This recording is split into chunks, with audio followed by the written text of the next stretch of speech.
Newsfirst Newsline with Faraz Shaukatali.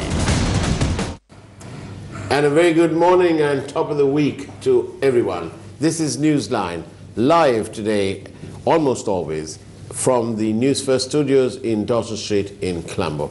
And to start the week off, we've got a person with a huge and significant background. A background that's much respected, much loved, and one of exemplary professional service in the form of Senior DIG and the wartime commandant of the Special Task Force, Mr. Nimal Lewke. Very good morning to you, Very sir. good morning. It's lovely having you on our program, and you. we are deeply honored, more than anything else. We're deeply honored that you've agreed to come on a program. Thank you. Thank you very much. Before we start, I just have a couple of my items I'd like to take. The first of all is this report from the Daily Mirror of today. It says that the people were taxed even in King Parakrama Bahu's era. So says our Prime Minister. Really, that's excellent. The point is that during that period, we dare say that the people were very much better looked after, because the kings took it upon themselves to treat all of those others who were not kings and who were not royalty as people, citizens, and they delivered. There was no uprising during that time. The second point is this whole business about the dairy cows.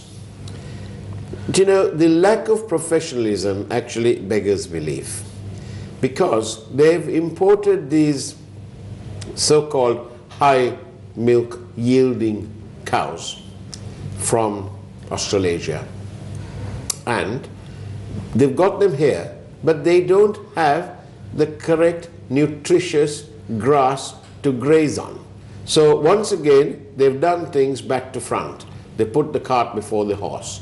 So they've got the cows down and no proper grass for these cows to graze on. Instead, they've been just let loose on normal grass, which they are not used to. Their DNA doesn't, they haven't got used to this thing. So it's not a big surprise that they fall ill, their yields are down, and eventually after they fall ill, they die, causing grave hardship to the farmers and so on.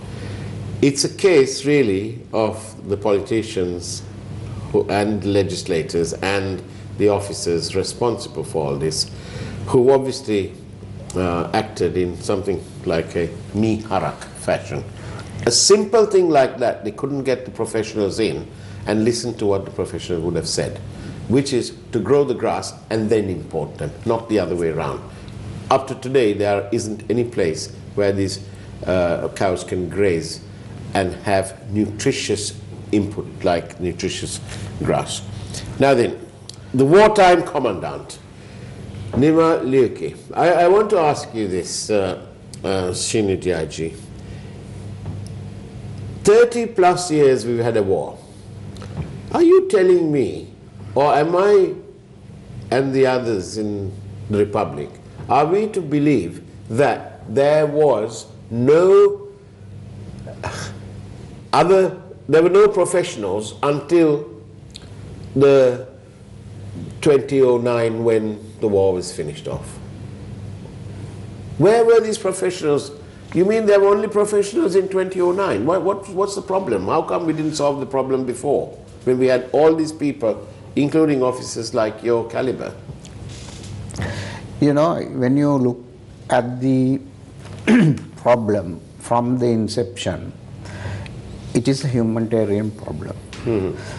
Then you see the north and east, how it was spread in the north was different to the east. Right. And the forces that we had to counter. In the north, they had the support of the people, whether people liked or not. Yeah. they had to support, because I had the experience of questioning most of the LTT hardcore terrorists. Yeah. I used to ask them, you are a young man, why did you join the LTT? Yeah. They used to tell me, sir, we had no option. I said, why are you telling me that you had no option? You should have run away from. No, sir. If I run away from them, they will kill my parents. So this is one of the things that they managed to get the people involved in their whole operation. The people, whether you like it or not, they had to be with them. So that was strongly there in the north. Right. East, Whether you liked it or not. yeah, East was different because for one thing we never had this bunker line there. The East, where the STF is concerned, we never entertained that bunker system. We wanted to have it open so that what we did was, our concept was to dominate the area between you and the enemy. Between you and the enemy. So the terrain that we always want to maintain under our command. So what happened, your question, for 30 long years, the taking control of the north was a huge battle, because to penetrate the human shield. Now I was there on the 18th of May, right, the final day. What did Prabhakaran do? What did the LT2 do? How come they get all those people to Nandikadal? Yeah. How did they were, sorry? How did they do that? Because they made a human shield. When I questioned certain, I had Prabhakaran's personal bodyguard with me, arrested. Right. Raghu is still in contact with me. He says, sir, is he in prison? He's there in Kopai area now. Oh, he's rehabilitated.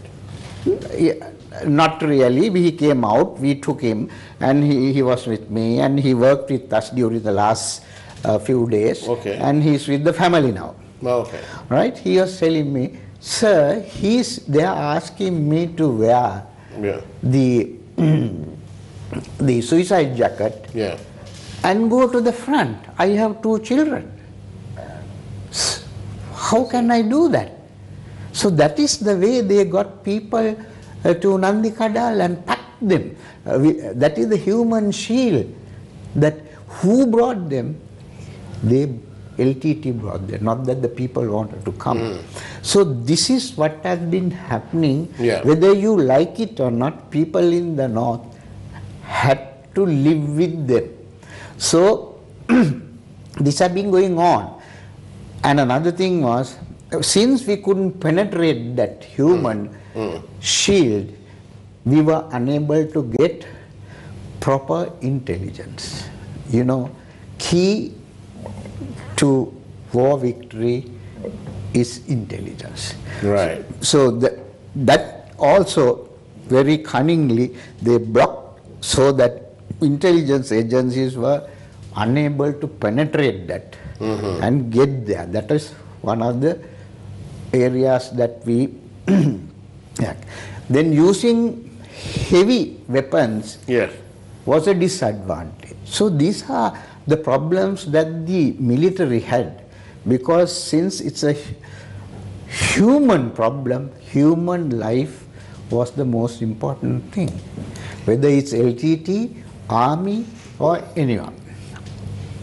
10 years nearly after the end of the war on terror. Why is this story, what you've just told me, why is it not Why has it not gained international knowledge? Why hasn't it gained currency in the West? What you've just told me about the human shield, we are accused of being barbarians. Very good question. I also used to read about these things in the papers. Yeah. They should have actually spoken to the people who were there on the field. Now we saw what really happened. Who are the people who represent Sri Lanka in various forums? Who are the people who are trying to rebuild the north? Because there were ministers who had never seen the color of Tandikulam barrier even going there. Because we lived with those people. We know how they suffered. We knew how they felt. There was no chance for any of them. So why, Senior DIG, why do you think that this, all your hard work and those men and women who were so patriotic as to give up the ultimate, sacrifice the ultimate, their life, in the light of all that, they went out there and they, fought to bring back democracy to this country. And yet, aren't you sad that that message, the real work that you all did out there, it's failed abysmally to gain international ground? A huge cloud of suspicion remains on Sri Lanka. Yeah, actually, you have to look how this is started first, right? We have to, we are going through a transition period. So when you look at the initial period of this problem, and when we are trying to rebuild, we must start from that level. Right? That is, I know that the government is trying to rebuild harbors, various things. But who are the people who have got affected? The poor people.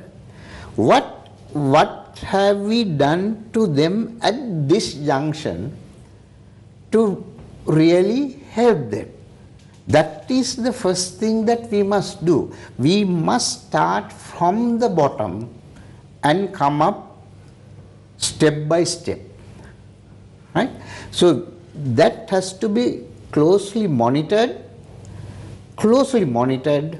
so that the people get the message properly. Actually it matters, it is the mind. It is the mind. Yeah, it's the people's mind that they should know that they are being sort of looked after. They have a future. Their children have a future. As long as that message is not given, and if they don't have that faith in you, we will never get any of them. So first thing is, see where it went wrong. Identify that. Start from there. They are making a huge effort. I won't say no. There is a plan. But building roads, building harbors, all that is good. But you have to start from the bottom. Where the people, you must give them life. You must give them hope. They must know that their children have a future, their education. Start from there. Monitor and get a feedback and put them on their feet. I'm telling you. And get the place, and North and East will be the economical hub of this country. You have every faith in that? Definitely, because I have... Why? Because the people there are industrious? People there, what about the resources? Oh God, you look at the East. So why is the government is staring a golden opportunity in its face. Look here, how we won the war, because we had the correct people at the correct place. They delivered. For you to produce results, you have to have the correct people at the correct place. Otherwise, you will never produce. Learn from the war results. Right. Look at the people who were there. You know, on Newsline, sorry, I've got to say this thing. Yeah. On Newsline, we encourage you to send in your questions on by SMS 0772 300 305, and it comes straight through to here. And thank you. Some messages already coming that have come in. Some that there's no point responding to or even taking up, and some that is the opposite. And here we go. I'll take one of these questions. And it's directed to you, Senior DIG. It's been almost 20 years. Please ask the Senior DIG whether he has ever interrogated the grin-faced Tamil Chelvam. Also, please ask him and tell us what actually happened to General Kobbekadua. I will speak about General Kobbekadua. Okay. General Kobbekadua, we are all from the same village. Right. For one thing, he was my rugby coach. I also played in the same... Trinity? Yeah, I also played in the same position as Kamaf, and he was my coach. Right. And we had a very close rapport. Yes. So what actually happened to him? I think I went to the scene where he got caught to the landmine. It's a good question. A lot of people have a question mark on this. Yes. I'm expert on explosives where I have been trained in Israel. Oh. Please tell us. We're listening. Yeah. This is very important. I want to. Purely, I'm answering this to honor Denzil. Right. Because there is certain people try to say that various stories. Yes. What happened was they were planning an operation to induct troops from that Ardale point. They as the LTT? The Sri Lankan army. Oh, the Sri Lankan army. Yeah, and I think, I don't know the planning part of it, but General Kobbekadua and Vijay Vimalaratne and the others, party, went to the Ariale point. The road was searched and cleared, and police was detailed to cover the road. And officer in charge was Mohan Das, whom I know very well, and he told me later, sir, we did a very thorough job as far as the route was concerned, and we were very confident. And they took that road. Kobbekadua and the party went on that road. Went to the place where they have selected to induct the troops for the operations. Then came, on their way back, they deviated from the original road. Okay.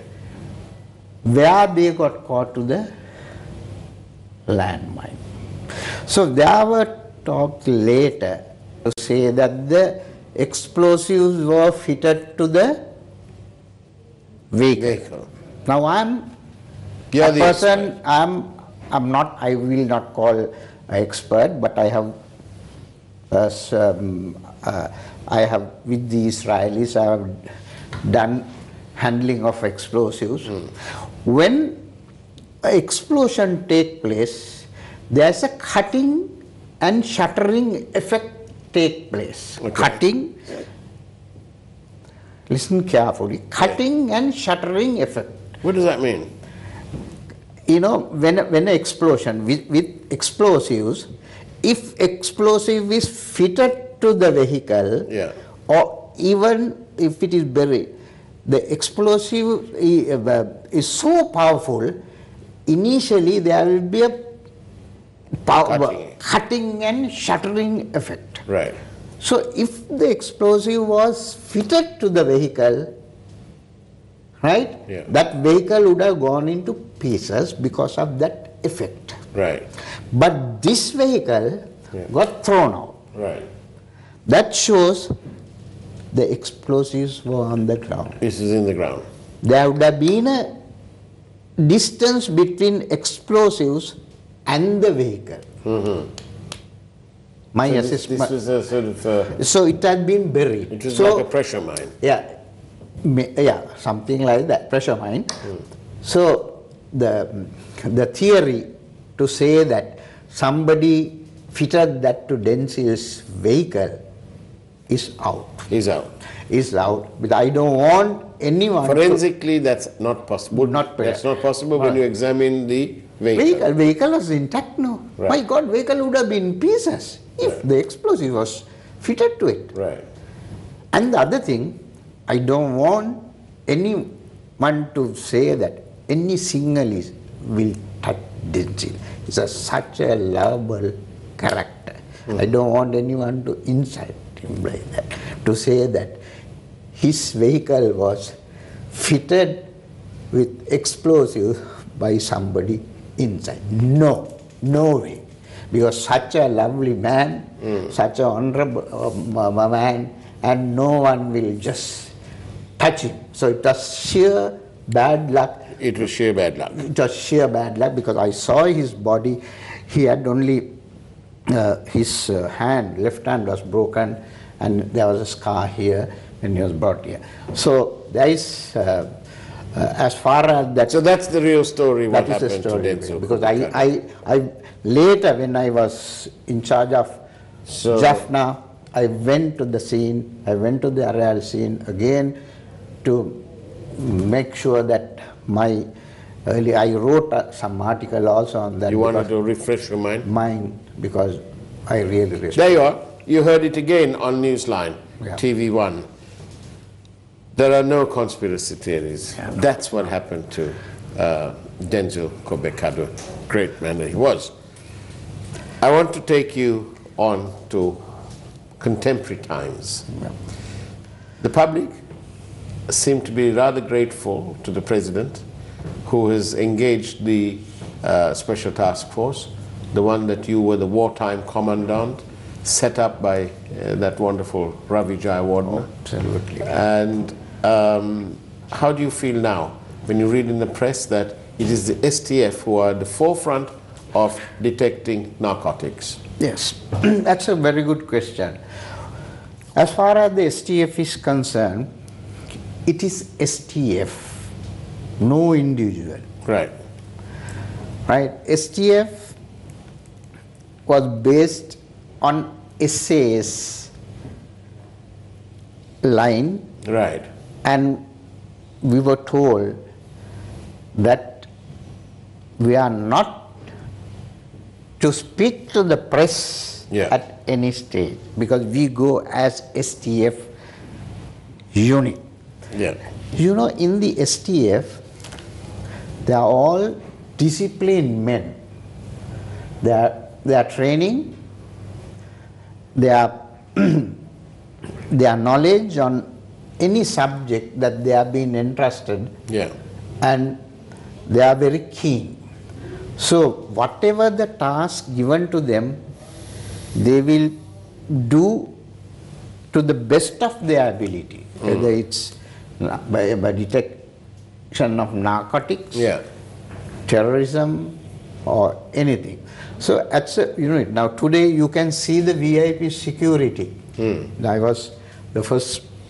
Yes, that comes into, go on. Yeah. It's one of my questions. Yeah. So for detection of narcotics and the present Commandant and the other team is doing an excellent job. There's no two words about it. Because it is again the intelligence unit that is working very hard. When I was Commandant, I had full support from the Indians. They trained 160 of my men in India on intelligence. So that unit is... Where was the training? They were trained in various locations. Even I and my wife also was a state guest. They treated you very, very well. They supported us and the Americans. They supported all our training. We were trained on VIP security by the Americans, special forces training. So that international support we always had from the embassy. Do you think that there is a need to call the special task force because the drug problem seemed to be getting out of hand? No, special, drug problem. Now, all these... Was it a problem when you were serving in the north?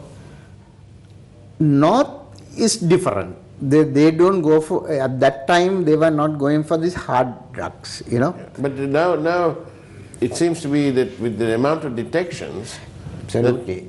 You know, there again... What's your take on the punishment to these people, the dealers? You had to be really punish them because they are killing a society. They are not killing an individual, they are killing a society. What's your take on the death penalty? Yes, definitely the penalty should be there. Once the entire appellate how confident are you in the appellate process?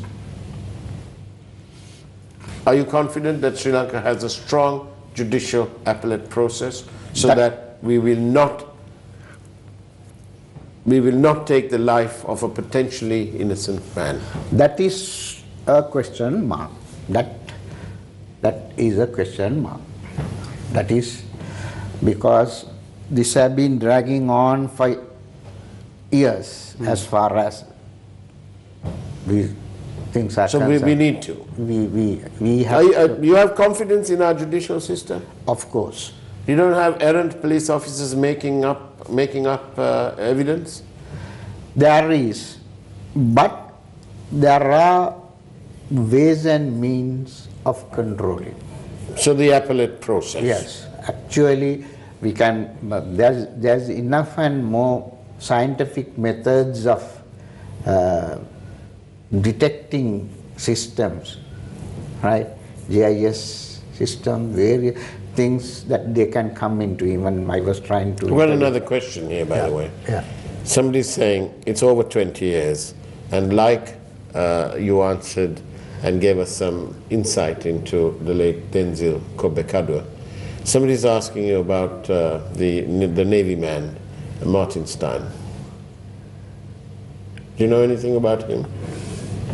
Martin Stein, I know him. Yeah. What happened to him? He was captured. He appeared to have been alive a long time, and then no information. What happened? Yeah, Martin Stein is a friend of mine. Right. And he was friend of Ravi too. Right. That, of course, I also tried to get through to the LTTE through Anton Balasingham. Yeah. Because when they were speaking to the government, I was entrusted with the task of protecting them, which I didn't want to do, but presidential orders. You mean the people who used to come to Colombo on the way to Geneva and Bangkok and so on? No, not to Geneva, not to meet President Premadasa. Ah, okay. So, but then I had to do that. I was Hilton and Galadhari. They are... So who met President Premadasa then? Anton Balasingham, Yogi, then Mahatma also came once, then Shankar came. Shankar, I knew him because he played cricket. Who's the guy you said is who was like the secretary to Prabhakaran, who's now living in somewhere? What's his name? No, but the team was... Well, what's his name? The guy, you mentioned his name earlier. Ropi? Yogi. What, did he ever meet Prabhakaran? Or did he ever meet Premadasa? Yes. Yogi was a central, Jaffna central cricketer, javelin throw, right. Smart guy.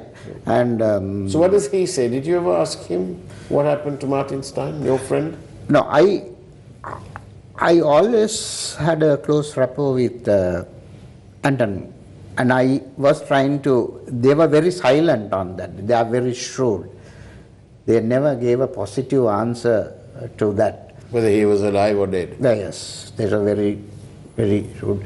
Not only, and even Boyaguda was under custody at that time, who was my friend, but they were very shrewd when it came to those areas. But then... My viewer is asking me, saying that you never answered the question. Did you ever meet Tamil Chava? No, Tamil Chava never came. Right, no, he died before. No. All right, there you go, you've got another answer to that. Now then, I do want to ask you, again, if you come to contemporary times,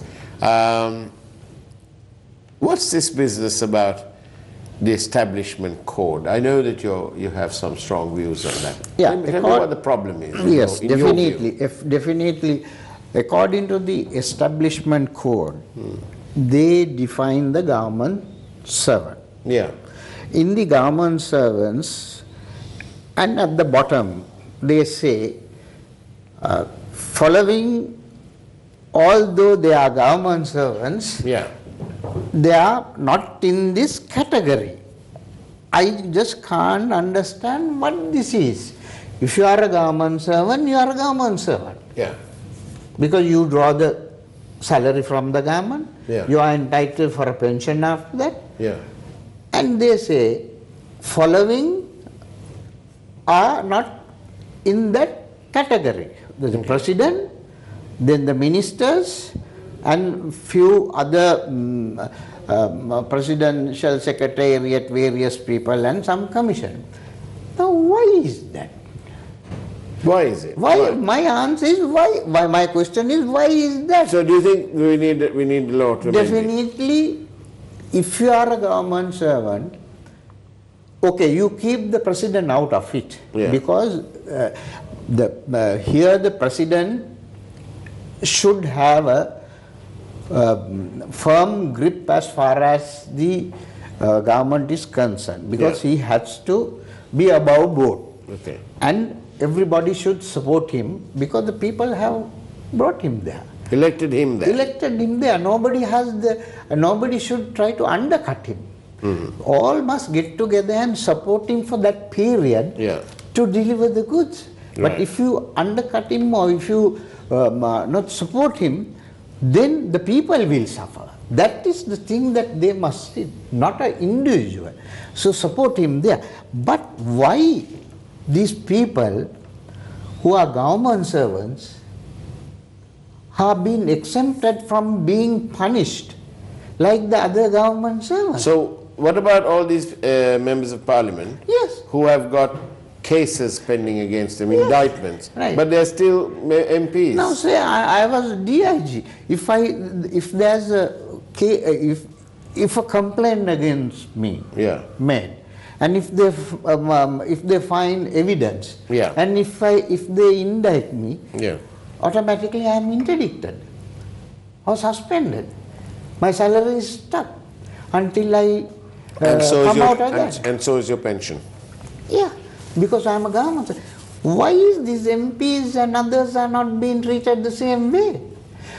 All these political groups, they are shouting for various amendments, 19th Amendment, 20th. Why don't they amend this and come before the people? Wonderful question. Wonderful question to leave the program with, to leave a thought with. Why don't the politicians amend the existing rules, the establishment code, and put them back on the list to say that they are also part of the establishment code. And come before the people. And come before the people.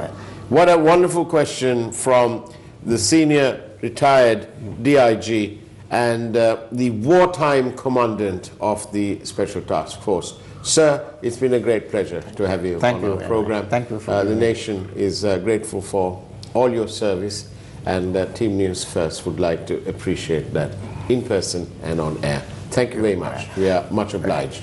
And that's the way it was on Newsline. Have a great day ahead, a great week ahead. Take care and God bless.